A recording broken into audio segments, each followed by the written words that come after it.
கர்த்தருடைய பரிசுத்த நாமத்திற்கு ஸ்தோத்திரம். இன்றைய ஜீவ வார்த்தை நிகழ்ச்சிக்கு உங்களை அன்போடு வரவேற்கிறோம். இயேசுவின் நாமத்தினாலே உங்களை வாழ்த்துகிறோம். கர்த்தர் உங்களை ஆசீர்வதித்து கனப்படுத்துவார், பலப்படுத்துவார். நாம் தேவனுடைய வார்த்தைக்காய் கடந்து செல்வோம்.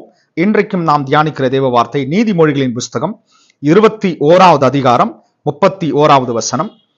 குதிரை யுத்த நாளுக்கு ஆயத்தமாக்கப்படும், ஜெயமோ கர்த்தரால் வரும். அருமையான தேவ பிள்ளைகளே, கர்த்தருடைய வார்த்தை இப்படியாய் சொல்லுகிறது, குதிரை யுத்த நாளுக்காக ஆயத்தமாக்கப்படும், ஆனால் ஜெயமோ கர்த்தரால் வரும். குதிரை யுத்தங்களுக்கு ஆயத்தமாக்கப்படுகிறது. எல்லாரும் நம்ம பார்த்திருப்போம். அந்த யுத்தம் வரும்போது குதிரைகள், அந்த நாட்களிலே இந்த யுத்தத்துக்கு குதிரைகள் முக்கியமா அதனுடைய தளபதிகள், அதனுடைய படை வீரர்கள் செல்வதற்கு அந்த குதிரை யுத்தத்துக்கு மிக முக்கியமாய் அது ரொம்ப நல்லா ஆக்டிவா இருக்கணும்னு அதற்காக அதை ஆயத்தப்படுத்துவார்கள். ஆனா நல்லா கவனிங்க, அந்த குதிரை ஆயத்தப்படுத்தினால் அவர்களுக்கு ஜெயம் வரும் என்று நினைக்கிறார்கள். ஆனா நல்லா கவனிங்க, இல்ல.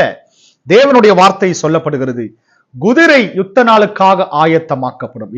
எதற்கு ஒப்பனையாய் இருக்கிறது என்றால், இன்றைக்கும் நாம் அநேக காரியங்களிலே, இந்த உலக பிரகாரமான காரியங்களிலே நாம் ஜெயம் பெற வேண்டும் என்று அநேக நேரத்திலே நம்முடைய பிரயாசங்களை, நம்முடைய எல்லா விதமான உடல் உழைப்புகளையும் தேவனுக்கு, இந்த உலகத்திற்காக நாம் எடுத்து சென்று இந்த காரியத்திலே நாம் எப்படியாவது ஜெயம் பெற வேண்டும் என்று எந்தெந்த இடத்துலயோ ஓடுகிறோம், யாரையோ பார்க்கிறோம், எல்லா மனிதர்களின் தயவை வேண்டி நாடி ஓடிக்கொண்டு இருக்கிறோம். ஆனா நல்லா கவனிங்க, நாம் செய்ய வேண்டிய காரியம், இந்த தேவனுடைய வார்த்தை நமக்கு கற்றுக் கொடுக்கிற காரியம், குதிரை யுத்த நாளுக்காக ஆயத்தமாக்கப்படும்.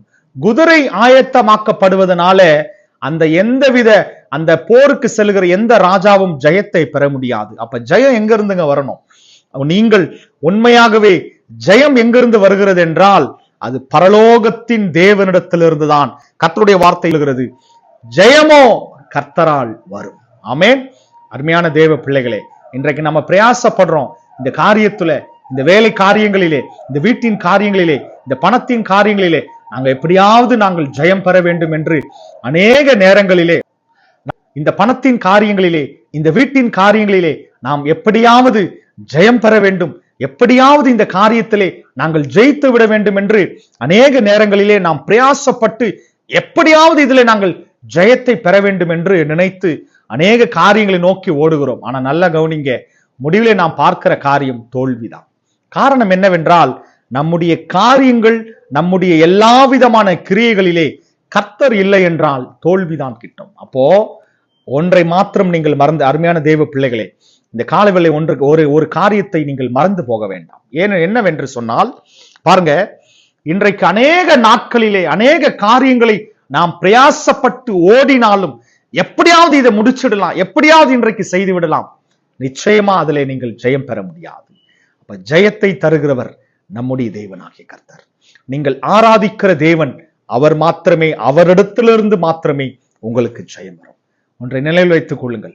அப்போ இந்த உலகத்தையோ, இந்த பணத்தையோ, இந்த உலக பிரகாரமான காரியங்களையோ, எல்லா விதமான மனிதர்களையோ, அவர்கள் தயவையோ நீங்கள் தேடி ஓடினால் தோல்வியை பெற்றுக் கொள்வீர்கள். இந்த காலைவேளை அருமையான தேவ பிள்ளைகளை, கர்த்தர் உங்களோடு சொல்லுகிற காரியம், ஜெயத்தை நீங்கள் கர்த்தரிடத்திலிருந்து மாத்திரமே பெற்றுக்கொள்ள முடியும். காரணம், அந்த ஜெயம் அவரிடத்திலிருந்து மாத்திரமே உங்களுக்கு வருகிறது. என்ன வேணா இருக்கட்டும், ஒருவேளை உங்கள் படிப்பின் காரியமா, உங்கள் வேலையின் காரியமா, உங்கள் வேலைக்குரிய எல்லா விதமான உங்கள் வேலை ஸ்தலங்களிலே உங்களுக்கு கிடைக்க வேண்டிய ப்ரமோஷன், எல்லா விதமான காரியங்களையும் கர்த்தர் உங்களுக்கு ஜெயமாய் மாற்றி தருவார். அருமையான தேவ பிள்ளைகளே, ஒன்றை மாத்திரம் மறந்து விடாதீர்கள், அந்த ஜெயத்தின் தேவன், ஜெயவேந்தர் இயேசுவினிடத்திலிருந்து மாத்திரமே உங்களுக்கு ஜெயம் வரும். அப்போ நீங்கள் ஆயத்தப்படுகிறதுனாலே எந்த ஜெயத்தையும் பெற முடியாது. கர்த்தரிடத்திலே நீங்கள் நம்பிக்கையாய் முழுமனதோடு நீங்கள் கர்த்தரை நம்பி அவரை மாத்திரம் விசுவாசிக்கும் போது கர்த்தரிடத்திலிருந்து உங்களுக்கு ஜெயம் வரும். ஆமென். விசுவாசிக்கிற என்னோடு சேர்ந்து ஜெபிங்கள். அன்பின் தகப்பனே, இயேசுவின் நாமத்தினாலே அருமை பிள்ளைகளுக்காக நான் ஜெபிக்கிறேன். கர்த்தருடைய வார்த்தை சொல்லுகிறது போல, குதிரை யுத்த நாளுக்காக ஆயத்தமாக்கப்படும், ஜெயமோ கர்த்தரால் வரும். இந்த காலவேளை அருமையான பிள்ளைகள் எந்த காரியத்துக்கு அவர்கள் காத்திருக்கிறார்களோ, ஏதோ மனிதர்களை தேடி அவர்கள் தோல்வியை சந்தித்திருக்கலாம். இந்த காலவேளை எங்கள் தேவனாகிய கர்த்தர் ஜெயமோ கர்த்தரால் வரும். உம்மிடத்திலிருந்து இன்றைக்கு இந்த பிள்ளைகளை, இந்த வார்த்தை கேட்டுக்கொண்டிருக்கிற ஒவ்வொரு பிள்ளைகளுக்கும் கர்த்தர் இங்க ஜெயத்தை தருவீராக, ஒரு வெற்றியை தருவீராக. கர்த்தர் நீர் வெற்றியின் தேவன், ஒரு ஜெயத்தின், எங்கள் ஜெயத்தின் தேவன். பிள்ளைகளுக்கு ஜெயத்தை தருவீராக.